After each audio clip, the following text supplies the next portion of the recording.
Okay, Shalom, Shalom, Kwam Yasha'Allah, Koholoyim La Yahweh Bashim Yahushai, Bahashim Rakahakudash. Double honors to our apostles and elders of Great Millstone who do rule well, thereby the Spirit taught us His beautiful truth. Just want to say the water to all the H.I.M and Akhwaf that's out here sincerely keeping the laws, the statutes, and commandments of Yahweh Bashim Yahushai to the best of their ability. Yachananawaf, just coming at you with another quick lesson, praying that it's edifying by the Spirit. And I wanted to touch on this article.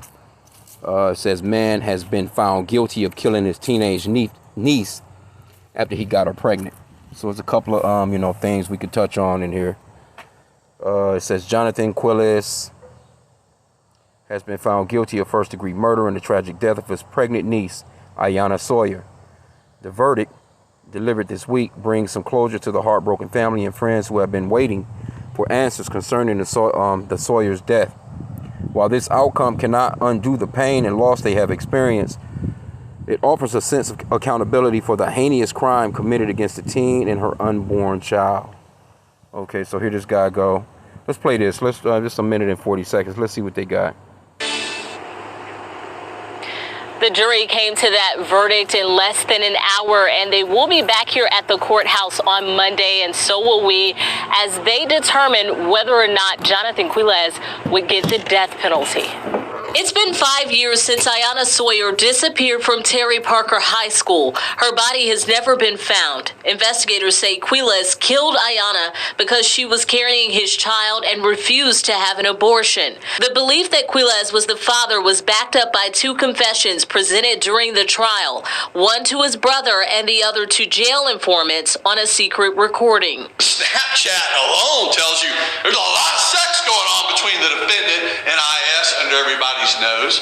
Quiles told his brother and informants he tried to strangle Sawyer but ended up shooting her at a junkyard where he worked. In closing arguments, the defense argued a body has never been found. First Coast News spoke with Sawyer's family attorney, John Phillips, after the verdict came down. Iyana's mother was saying thank you, not just to me, but to law enforcement and to the prosecutor, to the jury.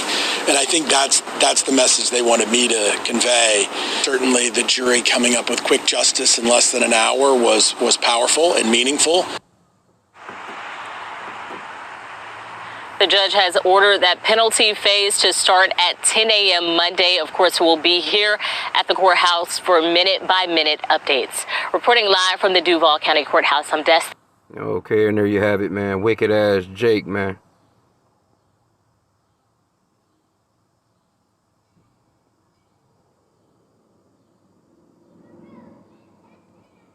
Yeah. Well, hey, man. Gotta say, when the Lord put this place together, He put it together. Like, for real, for real. Because He created good and He created evil. So when you think about something like this, hey, the Lord created this. He created this situation. It may be hard to swallow, but He created this. And He also gave us rules and regulations as to do's and don'ts. Now, in the scriptures, as far as uncle marrying his niece, we do have a situation of that in the scriptures. Now, I kind of Googled some stuff, but of course we know about this situation right here with Abraham's brother Nahar. He married a niece, right? It says Abraham's brother Nahar married his niece Milcah, the daughter of his other brother Haran. So that's biblical. I mean, you know what I'm saying? So, matter of fact, let's see here. Let's get it. Hold on, I think they may be going off into this particular situation, they're going off into Salakia, Lot's daughters, getting him drunk and having, what we know today as the, so-called Chinese and so-called Japanese today, Moab and Ammon.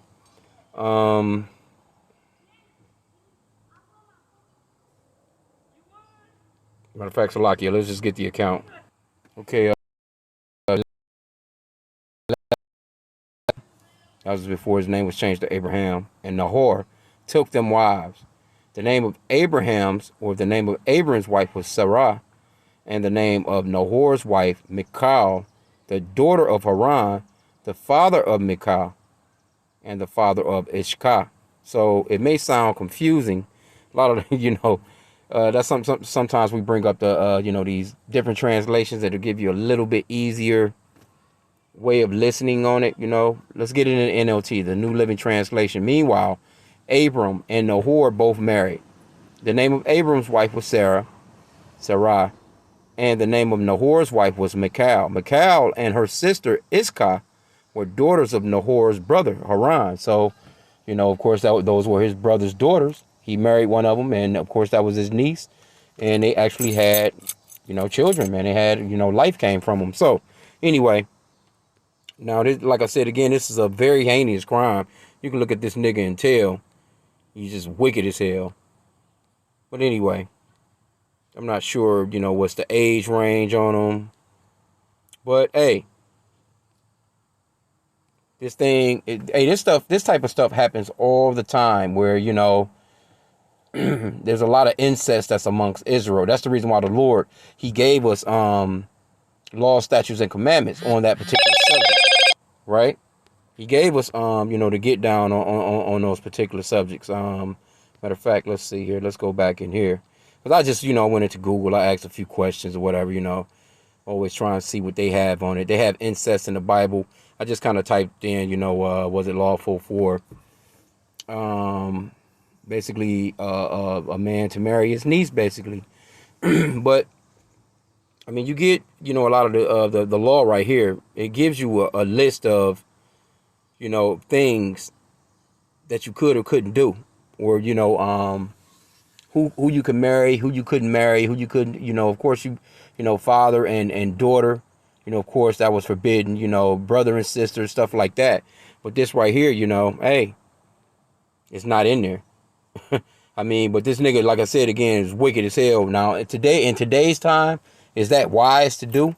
Nah, it's not. That's not wise to do. There's a lot of stuff that's biblical of the ancient days that you cannot do in the so-called white man's American system, or just in general. Just Esau Edom's kingdom in general, right? Okay. Let's see here, Salakia. Okay, so now let's get into the list. This is Leviticus 18. The Lord gave a list of basically these people, that you could be with and who you couldn't be with. This is the list. Leviticus 18:5, and I'm going to start there. It says, "Ye shall therefore keep my statutes and my judgments, which if a man do, he shall live in them. I am Yahweh. None of you shall approach to any that is near of kin to him to uncover their nakedness. I am the Lord." I'm going to start reading this in the NLT, the New Living Translation, and just go ahead and give it some plainness. It says, "Do not violate your father by having sexual relationship with your mother." So, son, you're not supposed to sleep with your mother. That's actually something that happened in Corinthians. Let me see. They may have this as a cross-reference. I can come back to this. Let's see. Well, that was something that Paul had to, speak with the Corinthians about. That had happened with the Corinthians, if I'm not mistaken. And he was going off into, basically why y'all hadn't thrown this nigga out of the church or something to that aspect, roughly paraphrasing. But you're not to sleep with your, no, I think he slept with his Salakia. He slept with his father's wife.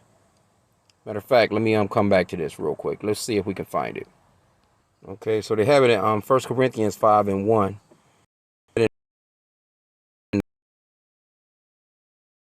KJV real quick.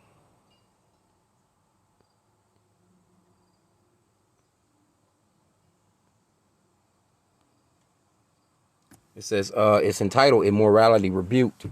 1 Corinthians 5:1. "It is reported commonly that there is fornication among you." And this is a form of fornication. "And such fornication as is not so much as named among the Gentiles, that one should have his father's wife." So this basically wasn't even going on, amongst the pagans like that, And here you go, you had Israelites, getting down like this. In the NLT, it says, "I can hardly believe the report about the sexual immorality going on among you. Something that even pagans don't do. I am told that a man in your church is living in sin with his stepmother." See? Now, I'm not sure. Well, this is saying stepmother, but it's saying his wife, man. So maybe I get, maybe it wasn't the, of course, maybe she's not the mother of him, but still, you know what I'm saying? It goes off into not, sleeping, with your wife. It doesn't matter if she's your not your real mother or not. You're not supposed to do that. Let's see here. Verse 7, do not violate your father by having sexual relationships with your mother. She is your mother. You must not have sexual relations with her. Do not have sexual relations with any of your father's wives, for this would violate your father. So that could have been the situation right there, you know what I'm saying, where, he had married a wife and his original wife could have passed away or whatever. Don't make no difference, and that be happening too. A man will get married to a woman and he has a teenage son or something like that. Or, matter of fact, I done a lesson on that the other day with a young man. Supposedly, they're on the second child from his stepmother. They that's how they worded the story, because I remember the story, and they have had their second baby. This was his father's wife. See what I'm saying? And she helped raise him. So she could have been, watching him and grooming him all along. You just never can tell, man. Hey, that's a serious situation, man. Because people don't have no control of their bodies, man. They don't have no control of in the spirit, man. They're carnal. That's why these scriptures, are life. Because though that lust or whatever may come up as far as anything that's immoral, it may come up, but you have the scriptures to fight with. Like, nah, man, the Lord said don't do that. No. You know what I'm saying? You have to get to, like what these Christians would say, rebuking the devil in the name of, not Jesus, of course, but Yahushua. You have to cast out Satan, man. You got to resist the devil. It says resist Satan and he'll flee. You have to do that, man. You know what I'm saying? But without these scriptures, without the name of Yahweh and the Son Yahushua, the average person, they don't have nothing, but they're just brute beasts. They're no different than really literally animals grazing out in a prairie or something, man. They're no different than dogs running the street in the alley, because they're just living carnally. They don't live spiritually. They may be humans, but they don't, operate in the spirit, man. Okay, it says, verse 9, do not have sexual relations with your sister or half sister, right? Whether she is your father's daughter or your mother's daughter, whether she was born into your household or someone else's. Verse 10, do not have sexual relations with your granddaughter. Okay, the Lord is giving these rules and regulations because this shit was actually going on amongst a lot of these nations. That's why the Lord told us don't do what the other nations are doing, or, don't follow after these people when I give you this land, when I give you the holy land, the promised land. It says, do not have sexual relations with your granddaughter, whether she is your son's daughter or your daughter's daughter, for this would violate yourself. Now, that may seem like common sense, but this shit was happening. This is the reason why the Lord, everything that the Lord is naming off to us not to do in these scriptures, other nations was doing it because they brute beasts, man. They wasn't living by the spirit.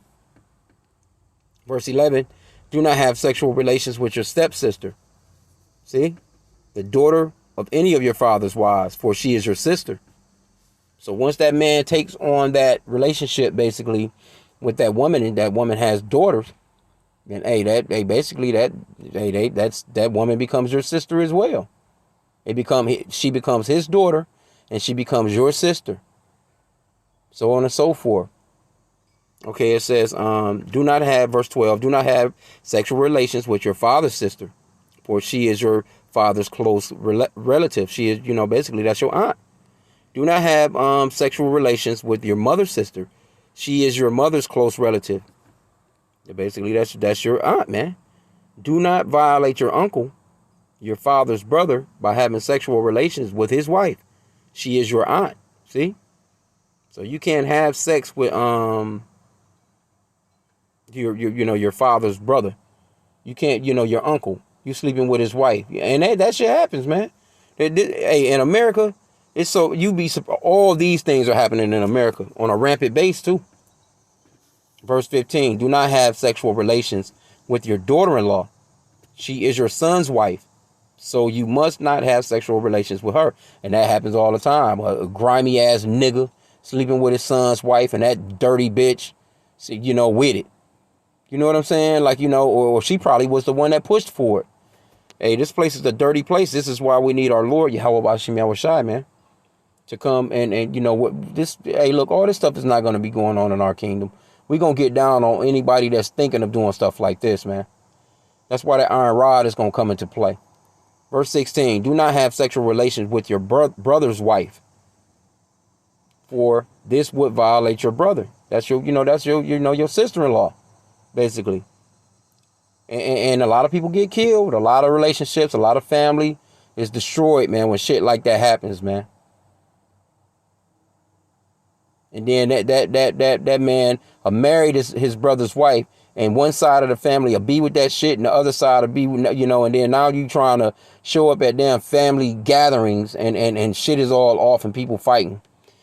Verse 17, do not have sexual relations with both a woman and her daughter. See? You're not supposed to, because, basically if you're having sex with the woman, that daughter really is like that daughter is your daughter. If you're having sex with her mom. You see what I'm saying? Because, sex consummates marriage, man. And it's confusion. It says, and do not take her granddaughter, whether her son's daughter or her daughter's daughter, and have sexual relations with her. They are close relatives, and this would be a wicked act. See? So you have people that's doing shit like this. So you don't sleep with a woman's daughter or her granddaughter. That's crazy. Because that there were situations where, Jake was getting with women that had that had children. Father maybe died or passed away. And a lot of those Jakes, they might be older, they might be, to an extent of, just needing some help or whatever the case may have been, you know what I'm saying? And they was kind of like, there was a situation where they was, for lack of a better term, settling for women that already had children, But anyway, let's move on. It's only a few more. Verse 18, while your wife is living, do not marry her sister and have sexual relations with her, for they would be rivals. But now, what does that mean? If the wife dies and the sister wants to deal with the man, that's lawful. They can do that. Even though in America's way of thinking or America's society, that would be off. But hey, man, we go by the scriptures, man. Because the scriptures are offensive to Western thinking people. Like these Americans, just in general, just so-called white people, this is their kingdom. They have confused every damn thing, man. But we go with the scriptures, man. Verse 19, do not have sexual relations with a woman during her period or menstrual impurity. So you're not supposed to have sex with a woman while she's on her monthly. Actually, you're supposed to actually separate, because the scripture goes off into how, the woman would basically defile whatever she sits on and things of that nature, So you have to, even that was a law. Do not defile yourself by having sexual intercourse with your neighbor's wife. So you don't want to have sex with your neighbor's wife. You know what I'm saying? That's adultery, man. That's fornication, man. Do not permit any of your children to be offered to as a sacrifice to Molech, for you must not bring shame on the name of your God, and I am the Lord. Okay, so we've gone through that list, right, of sexual intercourse, right? And what did you didn't see it saying anything about an uncle and his niece. Now, like I said again, that may sound bugged out, but in the American way, it's not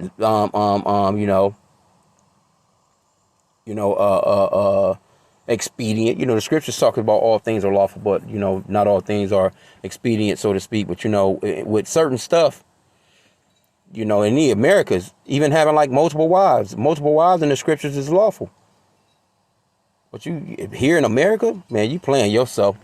Straight up, you playing yourself. But anyway, now also, because like I said, there's a number of things in this. And like I said, it may sound bugged out, man. This nigga, man. Well, you ain't had to kill the girl. You ain't had to kill her. You know what I'm saying? But but we know that life and death are, from Yahweh Bashim Yahushai, and that's that Deuteronomy 32. and 39 comes out all the time, but for newcomers and new listeners, we have to bring it out. Deuteronomy 32 and verse 39, because this is the Lord. It says, see now that I, even I, am he, and there is no God with me. I kill and I make alive. I wound and I heal. Neither is there any that can deliver out of my hand. So you say, well, hey, why did the Lord kill her and the baby? What did the baby do? There's a such thing as reincarnation, of course. That's another lesson. Never know what that baby may have done in his past life, and that woman. That's another lesson, though. That a little bit deeper, a little dark saying, so to speak. But the scriptures talks about how the Lord's ways are higher than our ways. Let me see if I can find that. See, certain things we're just not gonna understand. Let me see. Yeah, Isaiah. Let me get a little bit more because it's a little bit more on it.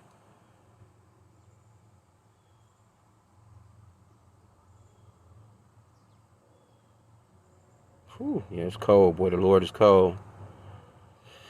Verse 8, Isaiah 55 and 8. For my thoughts are not your thoughts, neither are your ways my ways, saith Yahweh.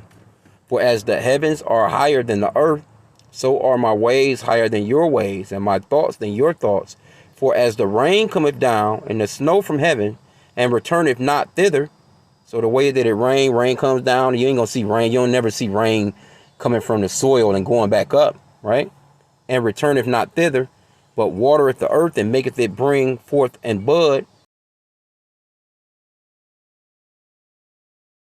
and bread to the eater, so shall my word be that goeth forth out of my mouth. It shall not return unto me void, but it shall accomplish that which I please, and it shall prosper in the thing whereto I sent it. See? So, and the Lord created those spirits for vengeance, man. Because you just never know. You never know what was going on, man. Never know what was so.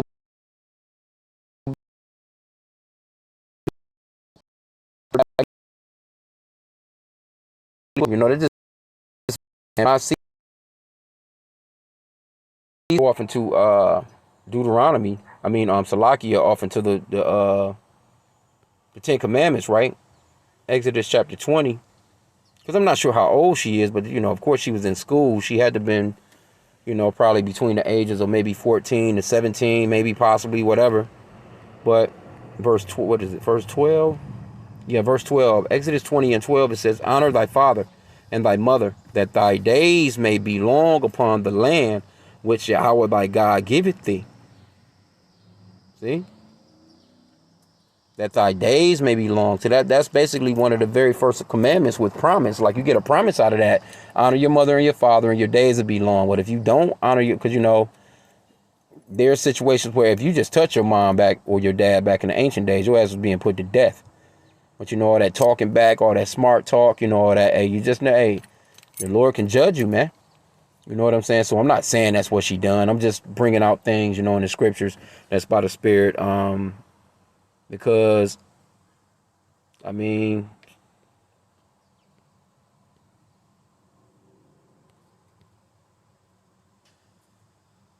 know. She looks like she, I don't know. I can't really tell by looking at people how old they are, but it says that she was in school. So if it didn't say what grade or any of that stuff like that.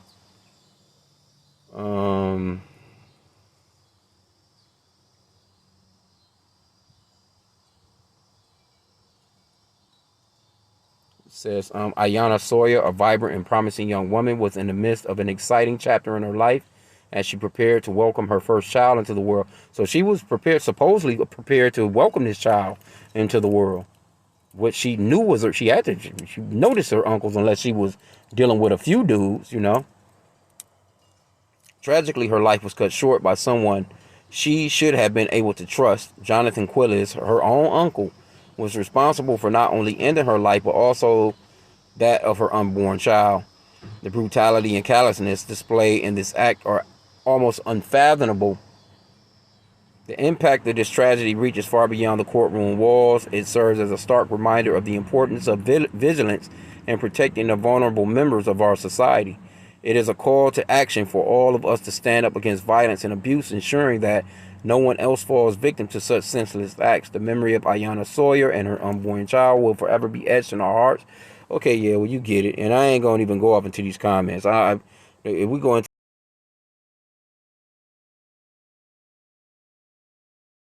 a few, this person says, that's effing crazy, bros. To his own niece and got her prego to top it off. The devil is very busy, folks. We need to stay prayed up and rebuke Satan's worshipers. To God be the glory. My condolences and deepest sympathies out of the family and loved ones. And you know who this is? It looked like a Jake in the picture. He's probably praying to white Jesus, of course.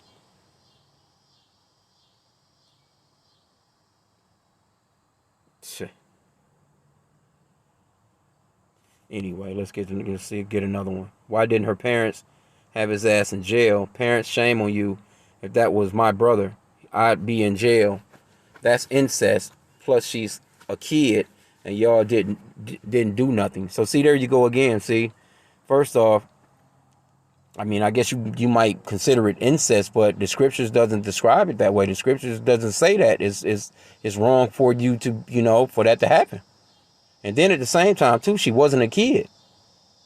See, but this is that American way of thinking. They want you to, you're a damn kid until you turn 21 in this place. And nothing can be further from the truth, man. Soon as the young ladies come on their flowers, the scriptures talks about that, man. They get that itch, man.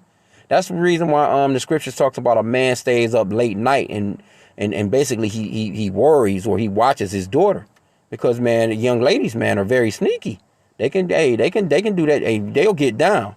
They would devise a plan. They'd be all sweet and innocent, and slipping up the window for a nigga to climb through. Or she's slipping out of the window. You think she in bed, and she out just doing that thing, man. She was doing that thing with this guy. It don't say it because it's not like they was like, oh, we found out we're going to have an abortion and all this, and this. They said in the story that she was basically happy and ready to bring forth this child. Hell, she could have been in love with her uncle. Straight up. I mean, hey, I'm just being real. Let me see. It says, I see you're one of the people we should not let have a firearm. You didn't even read the article right, and you are ready to condemn them as bad parents. Slow your roll. Yeah. We already know what's good. Anyway, hey, like I said again, we know that it's H.I.M man's goings of the Lord. Everything happened according to plan. It was a part of the script. It was written into the book, and there you have it, man. And the Lord is cold, Hey, it's a fearful thing to fall into the hands of the living God, man. So I'm gonna end out there, hey. Sometimes we have to touch on subjects like this.